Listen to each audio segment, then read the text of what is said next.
السلام عليكم، مرحبا بكم في قناة يومية نهاد. جبت لكم حلقة 124 من مسلسل الطيور المجروحة.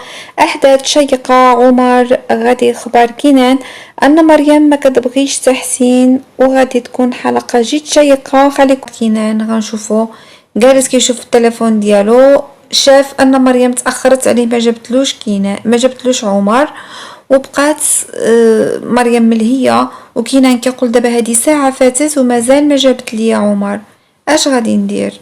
واش نمشي موراه؟ غادي تجي لعندو ميليس وغادي تقول ليه شفتك متوتر بزاف هاد الصباح. غادي يقول ليها راه عمر تعطلو ما جابوه، هادي ساعة من بعد ما داروا معنا العشرة ودابا هادي الحداش ومازال ما جابوه لينا.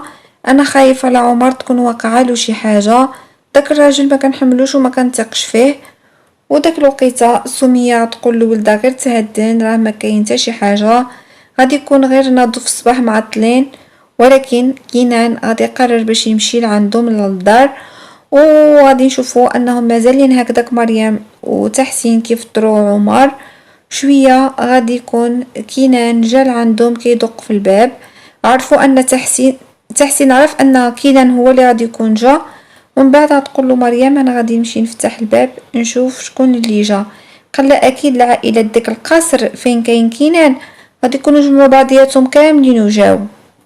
داك الساعه قال انا غادي نمشي نفتح الباب، انتي غير جلسي. قالت له لا ماشي مشكل. بعد غنشوفوا عمر معصب بزاف لانه هو كان خصو يمشي يفتح الباب وما خلاهش. من بعد مريم غادي تقول له انت جلس هنا خليني نمشي انا نفتح الباب. وداك الساعه غادي تنوض مريم باش تفتح الباب، وكينان كينتظر يعني شكون غادي يفتح له. كيدق في الباب تاخروا عليه، هي كيستنى وكيقول شنو غادي يكون واقع. وفعلا مريم هي اللي غادي تمشي تفتح الباب الكينان باش تشوف شنو بغا. عمر بقى مسكين غير كيشوف فيهم وهو مقلق بزاف وما قادش يتحرك من بلاصتو، لان تحسين منع عليه اي حاجه مبرزتو في حياته. مريم غتفتح الباب الكينان غادي يقول لها فين هو عمر. قالت له عمر كنا غادي نجيبوه ولكن بقى كيفطر مأخر، تعطل في الفطور ديالو عليها تاخرنا ما جبناش. غير سمح ليا شويه. نشوفوا مريم تعطلت وغادي يجي موراها تحسين باش يشوفها علاش تاخرت.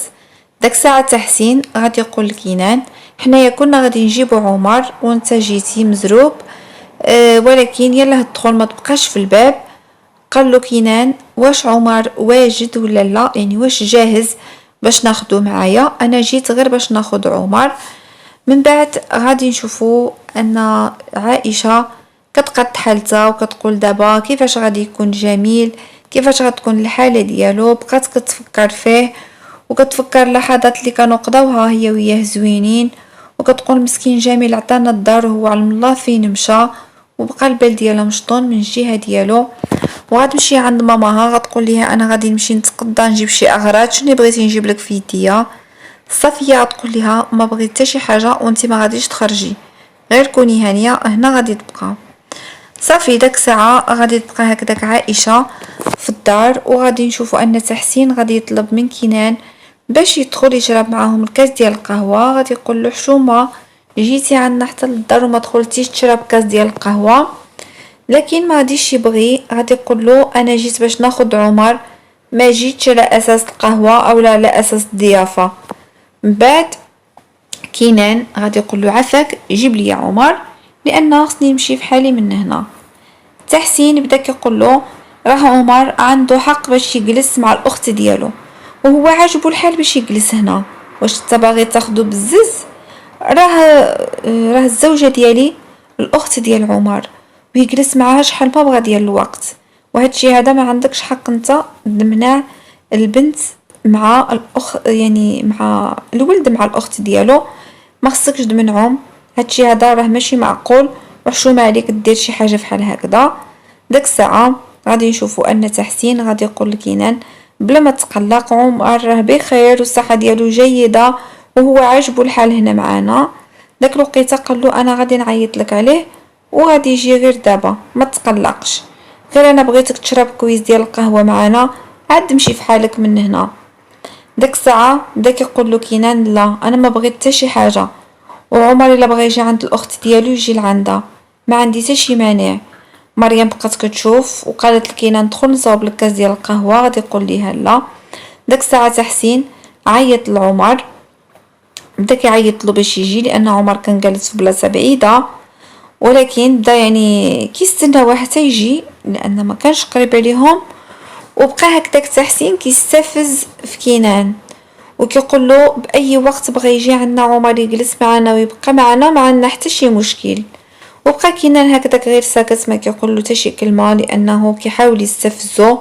عمر غادي يجي كيجري وغيمشي عند كينان غادي يعنقو، وغادي يبان لينا ان كينان فرحان بزاف بعمر وغادي يبقاو معنقين مع بعضياتهم. ومن بعد غادي يقول كينان لعمر واش بغيتي تجلس هنا ولا تمشي معايا؟ الا بغيتي تجلس مع الاخت ديالك نخليك هنا. عمر غيشوف تحسين واحد النظرات اللي هما خايبين كيف ما كنشوفوا في الصوره، وغادي يبان لينا ان تحسين غير كيستنى الرد ديال عمر. عمر بقى ساكت. من بعد غادي يقول عمر الكينان انا بغيت نمشي معاك للقصر ما بغيتش نبقى هنا. صافي ديك الساعه تحسين بدا كيشوف فيه نظرات خايبين، ومريم قالت لتحسين صافي اللي بغى عمر يديرو فيما عجبو الحال يجلس يجلس. ومن بعد مريم قالت لعمر ديك الساعه اجي لعندي مرة اجي عندي لانني غادي نشتاق ليك. ومن بعد غادي يبقاو معانقين مع بعضياتهم عمر ومريم في اجواء زوينه. ومن بعد غادي نشوفوا ان عمر كيهدر في الودنين ديال مريم ما عجبوش الحال تحسين مقلق بزاف. وعمر غادي يشد في اليد ديال كينان وغادي يمشيو مع بعضياتهم، ومريم ودعت عمر ومشى مع كينان. وتحسين ما عجبوش الحال، بقات كتفكر مريم انها هي اللي هضرت مع الاخ ديال عمر وقالت له سير بحالك مع كينان ما تبقاش هنايا، مشي عيش في القصر افضل ما تعيش هنا. يعني هذه الوصيه مريم هي اللي وصلت الاخ ديالها. من بعد تحسين قال لها علاش خوك ما بغاش يجلس معنا هنايا، علاش مقلق، علاش ما عجبوش الحال؟ قالت له هو فين مرتاح يجلس. قال له واش انت قلتي له شي حاجه؟ قالت له لا انا ما قلت له حتى شي حاجه، هو الاختيار ديالو ما غاديش نفرض عليه انا شي حاجه. من بعد غنشوفو كينان ماشي للدار هو وعمر، وغادي تجي ميليس غادي تقول له انا كنت جايه لعندكم شفتك تاخرتي وخفتي وقع شي مشكل ما بينك وبين تحسين وجيت نطمن عليك.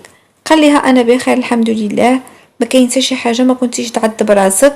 داك الساعه عمر بدا كيشوف داك الدار فين كاينه الاخت ديالو، وعمر غيسول كينان غيقول له بغيت نسولك واحد السؤال، واش المراه ملي كتزوج بشي راجل ضروري خصها تكون كتبغيه؟ ديك الساعه جاوبت ميليس قالت له ضروري. وتا كينان قال له ضروري خصو يكون الحب بيناتهم حد يتزوجوا. قال له علاش سولتيني هذا السؤال؟ عمر قال لكينان انا بغيت نقول لك ان الاخت ديالي مريم ما كتبغيش تحسين، وهي قالت له انا ما كنبغيكش وانا ما كنحملكش. قال لي وسمعتي هادشي بودنك؟ قال له انا سمعت الاخت ديالي مريم كتقول تحسين انني ما كنبغيكش. وداك الساعه بقات مصدومه ميليس، وبدا كيقول كينان مع راسو وكيفاش تزوجت مريم بتحسين؟ كيفاش مادام ما كتبغيش علاش تزوجت به؟ وبقى كيقول كيفاش هي ما عايشاش معاه في السعاده. بقى كيتساءل مع راسو كينان، وعرف ان شي حاجه كاينه ماشي هي هذيك في الموضوع. عائشه كتجمع الاغراض ديالها باش تمشي في حالها من الشركه، غادي تقدم الاستقاله ديالها. صافي قررت باش ما تبقاش خدامه لان الام ديالها صافيه منعاتها. غنشوفو تحسين جالس كيهضر في الهاتف ومعصب بزاف. هضرت معاه ميليس قالت له انا جايه لعندك. ملي غادي يدخل عنده المكتب غادي تقول ليه راه الامور ماشي بحال اللي كتخيل انت، راه الامور معقده بزاف. قال ليها شنو كاين؟ قالت له راه عمر هدار مع كينان وقال ليه باللي انت ما كتبغيش مريم ومريم ما كتبغيكش، ودابا غادي يعيق بالقضيه ديال كامله. داك الساعه بقى متوتر كيقول لا ما يمكنش، كيفاش انا غلطت الغلط بحال هذا؟ قالت له ميليس راه الا شك فيك كينان ممكن انه يكتشف الحقيقه. داك الساعه بقات متوتره بزاف. ومن بعد غنشوفوا ان ميليس غادي تكون خارجه من المكتب وغادي تشوف ميليس عفوا غتشوف مريم ومريم غادي يكون عيط لها حسين، غادي يقول لها اجي لعندي دابا.